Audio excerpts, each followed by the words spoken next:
Happy Monday, everyone. So great to be here. I love, love, love Mondays. Mondays are a great start to the week. All right, so today's topic is letting go is healthy. Hey, Tiffany. So, hey, Carrie. So, why do we hold on to things that no longer serve us? And, I said this could be people, places, things, events that happened in our life. But I wanted to come to you today for this for a lot of different reasons. Here we all are. We're working amazing businesses. We have great home life, so much to offer, and tremendous products, just so much going on, so many wonderful, wonderful things. Thanks for the hearts, by the way. And so what happened to me, prior to the It Works Global and finding this crazy rat thing, I was with another company for 6.5 years. And about 5 years into that, I was headed out in what I thought was spring, and a lot of you are experiencing this, still getting snow up north, but I was living in Virginia, and I was going to travel about 3 hours, 3.5 hours. And Big Daddy said, hey, you don't go, there's a storm coming. And I'm like, it's just beautiful outside. So I'm stubborn, like most of us, and I got in the car and started driving. Well, about 2 hours in, the snow hit like it never hit before. I mean, it was incredible what was coming down, and the roads were getting icier and icier. And I don't know if you all are familiar with I-81, but I was going I-81 south, and that's a treacherous road. There's a lot of trucks on it. And so I get to a point where I could actually turn around, because I thought, I'm not going to make it over this huge mountain to go to Charlotte, North Carolina. There's just no way that with the way the snow's coming down that I'm going to do that. So I turned around. I'm on my way back, and I'm getting close to a city called Radford. I actually went to Radford University. And I'm in the left lane, and it's a two-lane, obviously, two-lane highway. And I hit black ice. And I don't know if you know what this is like, but there is no control when you hit black ice. So I hit the black ice. I started spinning out of control, and I was starting to go across the lanes, and I could see an 18-wheeler coming up pretty fast behind me. And I heard the most distinct voice, and I can still hear it to this day, this male, beautiful voice that very distinctly said, let go of the wheel. And I put my arms up, just like that. I listened. I mean, I didn't question this voice at all. And I put my arms up, let go of the wheel, and I went across the highway, down a ravine, and flipped the car. So I'm dangling upside down. I'm not hurt at all. My seatbelts obviously kept me safe. I'm down in this ravine. There's snow everywhere. I'm pretty shaken up, and I'm not quite sure what really happened, other than I had a wreck. I'm totally upside down. Everything is all in the car. Just papers flying, just everything that I had in there was just all over the place. And then within a matter of moments, on the passenger side door, I have a knock on the door. And I look over, and there's these two men, just two little guys, bald head, both had beautiful blue eyes, and they asked me if I was okay. And I said, yeah, I think so. And they said, well, look, when you unbuckle your seatbelt, put one hand up and unbuckle it and move yourself around so that you don't hurt your neck. And I didn't even think about that. And so now that this is all over, I'm wondering, why are they on the passenger side and they're not on my side? So they're on the passenger side talking to me, and I unbuckle my seatbelt, I scoot all the way around, and then they said, can you open up your door? Because I'm down a ravine, it's packed with snow, there's bushes everywhere. I just plowed into a bunch of bushes. And I said, well, let me check. So I opened my door, and I got it open, and I looked over, and they said, okay, we can go now. And they were gone. I'm like, no, don't leave, don't leave. And they were gone. And so I get out of the car and I look up the hill and I couldn't see them. And there was a state trooper up there and he was yelling down at me. He said, are you okay? I saw the accident. I'm checking on you. Can you make your way up? And I said, well, what happened to the two men? And he said, ma'am, there was no one here. I saw the accident. And he said, there are no footprints in the snow. And I looked around on the passenger side and there were no footprints in the snow. So needless to say, that was a very memorable event in my life, and I've never forgotten it. And so the significance of that and what we have to do with today's topic is, had I not let go and trusted, let go of that wheel, the steering wheel, and trusted, I might not be here today. Something totally different might have happened. And what I've noticed with my marriage, my family, and my business is when I hold on too tight to anything, it starts to suffocate it and it starts to go wrong. And I learned this from that accident. See, I was wanting that business so bad that I was willing to risk my life basically to go to have a meeting. And I got a different perspective after that. I'm like, this is all about fun and adventure. And I'm not going to say I would ever take back that accident because it's been profound for my life. But when I'm holding anything too tight, and that could be this, holding on to a promotion. And what do I mean by that? Let's say that we're wanting to promote to the next level in our business, in our company. But I'm holding on too tight to the people that I have, the team that I have, hoping that I can push and pull them along. And I'm not adding new team members because I want to get to that next position before I do that. See, that's just holding on too tight. You need to let your business grow. You need to let it flourish. You need to let it remain alive. And I'll never forget this conversation that I had with Tiffany and Cody Chapman, who they were holding on to this team that they had, thinking this team's going to get them to the next level. You know, we have a conversation, they have an epiphany. Oh my gosh, I just need to build. And they started adding new team members and building, and they got to their next position in record time, in a short period of time, and they had been stuck in this cycle for like 2 years. So we need to look at that and really question, why are we holding on to something that doesn't need to be held? It's just like in my relationship, I was dating somebody before Big Daddy, which I didn't date a lot because we met so young. And I thought, well, I really don't like this guy, but I'm just going to keep dating him because he is dating, you know, at least I'm dating. And then I realized I just can't take it anymore. I just need to let him go. And do you know, within a matter of a week, you know, my girlfriend Jane says, you've got to date this guy named Dave Sowder. And the rest is history. Now, what if I'd have held on to him? What if I had not let that go for fear that maybe I won't get another date or won't have another boyfriend?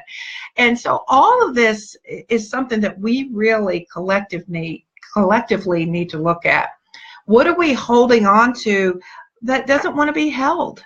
And why are we doing that? It's usually fear-based because we don't think that there's someone new out there, or we want it so bad for everyone else that we're willing to hang on and hold on to them when really we're not allowing them to grow. You know, this is all about our individual journeys as well as our team journeys.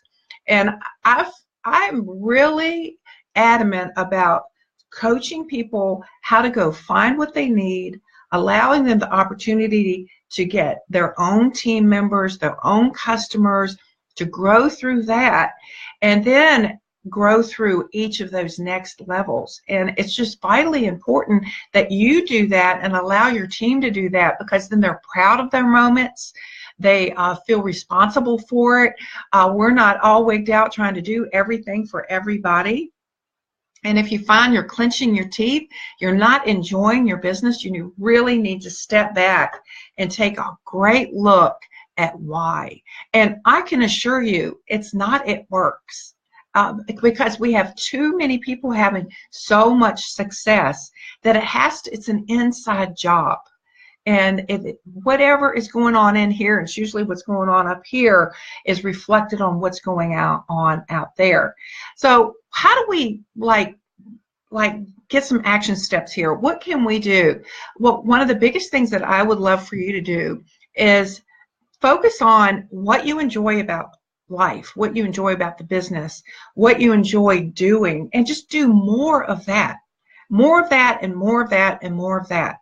And do it with frequency and consistency, and that you'll find that things will start to really work for you. And if you find that you're trying to push and pull people through the system, it's got to be frustrating and aggravating, not only for you, but for them, because they're not feeling it either. And a lot of times when you let them go, here they come. Here they want, where they feel, oh, you're not trying to make me do this. You really are going to go and do this yourself. And so bring in new blood. Always bring in new business partners, bring in new customers, bring in team members that want to go with you where you want to go. So letting some of the ones that you have go and let them find their own time is much better than trying to hold them down and push them through. It's just the most frustrating. I keep using that word because it really is. I've been there. I've done that. I have pushed. The reason I can coach on all this is I think I've done everything that could possibly be done in this industry, and I still got it right. So I think that's how we learn. We learn because we do things and we go, wow, you know what, that just didn't work. Or it worked, but I didn't have any fun. Or it worked, but it was too grueling. And so find out what you want. What do you want? Where do you want to be? And then who wants to play with you? Who wants to really play, and who wants to really grow with you? So that's what I would do. And remember that story from the beginning, and think of the things that you've intuitively know that in your gut of who you should be working with and maybe who you should not be working with. Everybody's got a chance here. Every single person has a chance. There's not one person that's better than someone else. It just might not be their time. And that's what we need to respect on our level as well as their level as well. So let me check in with some of you. Yep, never lose sight of your goal. Tanya, I love that. You might fail at some point, but quitting should never be an option. Thank you guys so much. And I've got a couple Ask Pam questions here that I had on my feed. I wanted to address these. I think we can all relate to these. And hey, if you all have some suggestions here as we go through, please, chime in here and give us some great suggestions. We would love to hear from you. All right, so this is from Rosie. Hi, Rosie. I signed up like 2 months ago when y'all had the Latino tour here in Houston. I love that. Congratulations. But I'm not having any luck signing loyal customers or distributors. All right, so any tips? Thanks in advance. Okay, let's take out the word luck. This isn't about luck. This is about work. And so, Rosie, you've been in 2 months, okay? I'm going on decades, all right? We started this business in 2001, and there were months that went by I didn't get a customer. So you really haven't had a lot of time here. And let me ask you this. Are you getting results from products? Have you wrapped? Have you wrapped 4 times one particular area and gotten so excited that you had to share your results with every single person? Are you drinking the coffee? Are you getting results from that? We've got to get our own experiences in the products in order to excite others, such as customers or distributors. Now, on the business side, we're all just getting started. I mean, 2 months in, you're getting started.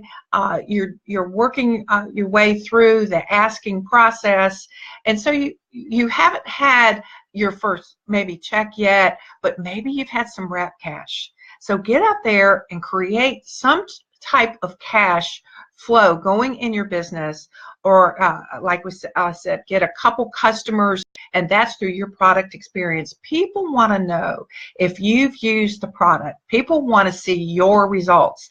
Now, you can also start sharing other results as well. A lot of it has to do with the type of energy that you're putting out there, the type of excitement that you have, because you could honestly sign up today and be so excited about the results that you've seen on others that you convey that out to the people that you're reaching out to, and they want it immediately. I mean, they just like, wow, she's pumped up about this. And so are you also asking and not just posting? Are you really boldly going in and saying, hey, Mom, I have discovered something. I'd love for you to take a look at it. Hey, best friend, look what I've discovered. And I think, it's something we talk about all the time, wanting to do this or that. Well, hey, why don't we give it a try? Have you hosted a wrap party in your home, a keto party, something to get that excitement going? That's what I would do. I would launch your business every single day. Just launch and launch and launch and continue to launch, and to know that 2 months is not it's a beautiful start. I hope you probably know a lot about the products, a lot about the opportunity, but you're going to have success if you can continue to ask, if you continue to use the products and continue to get your results. So don't stop asking. Remember, posting's not asking. You got to be bold, go behind the scenes and either text, pick up the phone, or give them a private Facebook message. You want to also get with your upline, get with your teams, get on these Zooms that they're doing, these trainings. Get somebody help you have an online wrap party. You can get people to take a look at this. Look, every single one of us want to look better. Every single one of us. Okay. Here's another question, very similar. How do you know if it's time to let something go, or if you're just going through a rough period? Well, we kind of talked about that. I'm not sure what this is, but what exactly you're going through. But hey, we've all had rough periods in this. There were so many times in the beginning. Everyone sees our success now, but let me tell you, the first 5 years building this company was not easy. It was probably the hardest thing that I've ever gone through in my entire life, because you're learning about a first to market product, that crazy wrap. You're learning about yourself. You're going out there and talking about it, and then understanding that talk didn't really get attention. Maybe I need to change this up. And you've got a brand new experience here. So all of us are in the learning phase when you first start something like this. So we need to be kind to ourselves. We need to understand this, and we need to give ourselves grace. And so what I did is I didn't care how long it would take. I knew that we had a winning product. I knew that we had a winning company. I mean, Mark Pentecost, are you kidding? Cindy Pentecost, I mean, they're just great business partners. They're just fantastic in the infrastructure of this company and their desire to see people win, and all the gives back that we do. Everything that we do we do it for all of you. And so I can't think of anybody that I would rather be a part of than this incredible company and every single one of you. So I had that ingrained in me, but don't think that every moment was peachy. I had to do a lot of personal development. Getting told no all day long for days and weeks sometimes takes a toll on anybody. But has it been worth it? Absolutely. And every single day, all the lives that we've changed and continuing to change, it is well worth it. So this is about personal growth more than anything, especially in the beginning. And even as you become a leader, we have to grow even stronger there too, because we don't always know what we're doing until we get to a certain point, and then we have to grow through that. So it's never worth giving up on, ever. it's worth setting back and paying attention to what am I going through here? How do I get the help that I need? Because we've got tremendous leadership out there, and we want you to stay the course. We want you to stay on board. We want you to realize that if you're having a rough period here and you can work your way through it, then you're gonna ride it for a while, and then here comes something else, because isn't that what life is? Life is about learning and growing. It's about creating. And we're never finished. We never get it done, and we're never finished. Because as soon as you've conquered something, here comes something else. And that's when we really grow. I've watched people that have been a part of It Works 10, 12 years that I've watched start as a distributor and grow, and their leadership today is just phenomenal. Phenomenal. But they've put the work in and the time in, and they've become millionaires because of it. And you can too. So just stay the course. Get the help that you need. Make sure that you're listening to the right people. If somebody is saying something that is not moving you in the right direction, maybe it's time to get a new mentor. A new, perhaps somebody else in the, not perhaps, but definitely get away from any negativity, because it's tough enough out there without the people that we're talking to every day that's also crushing it for us out there. All right, got time for about one more. So let's look at this. Okay, what is your favorite one-liners to seal the deal with potential customers or distributors? What would you say to those distributors who have 1 foot in, 1 foot out, never fully commit? Two different things here. All right. Hey, I never really liked closing questions. I just really like out there. I'm like, I want you in my business. What's it going to take? Look, we've been talking about these products for a while. Let's get your order in. Come on. I just get right out there with it. That's how I would want to be talked to. It's time to order. I used to sell IBM equipment, and I would have these people that just would take forever to make a decision. So we had Krispy Kreme donuts. So back in the day, I go get a dozen donuts, walk in and say, it's time. Here's your donuts. Let's get this order signed. You just got to get right to it. You've got to be bold and be confident and get right to it. Just ask. Be point blank and ask. Just do it. You're going to have beating around the bush. Nobody likes, even the potential customer and the potential distributor. They want to be asked. They want to be asked forthright. I'm not saying it, not be nice about it. Say, hey, you're on my mind all the time. You're going to be incredible in this business, and I really want you in this business with me. Let's partner up. It's half price right now. That should get them. That should get the 1 foot out and the 1 foot in out moving. And as far as your distributors that, let's see, who have 1 foot in, 1 foot out, never fully committing because of fear of failure, I don't believe that. I just think that they're just full of fear. We fail to be successful. It's not failing. We have to look at it different. It's just growing. I don't look at all those no's that I get, and I still get, as failure. It's just a part of life. And so look at it in a different perspective and say, look, we don't know what's going to happen here, but one day you're in, one day you're out. What's the deal here? Let's go make $1,000. Let's just go make $1,000. Let's just start asking. Let's make $1,000. I love all these power hours that all of you are doing collectively together. You can't fail if you do that together. If you're really out there asking people to take a look at what you have, you're going to get people that will eventually come on board with you, and they could be rock stars. It took me 6 months to get my first distributor in my first company. 6 months. Now, by all means, that was failing.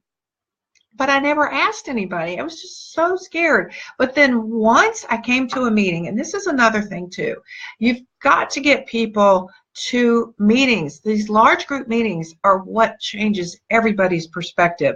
It gets in their heart opens up, and they start to see the possibilities for themselves. And for me, it was just seeing somebody else that was the same age as me, had the same background as me, that was actually doing it. And that's what got me moving. So I'm hoping that you realize that, but you can't be dragging them around either. You can't be calling them every day and saying, when are you going to do this? The best thing that you can do is go find somebody else, somebody new, always. New blood is the answer to everything in life. It really is, on so many levels. So anyway, guys, thanks for joining in today. It's been such a great day. I've absolutely loved this day. Just Mondays are perfect because it gives us a fresh start for the week. And so I'm hoping that all of you really are truly believing in yourselves, knowing that you're worth the work that you're doing, and the business is worth it too, and that it is out there, that you're having fun and you're changing your life. So thanks for being on tonight. So love being with you. Bye, everyone.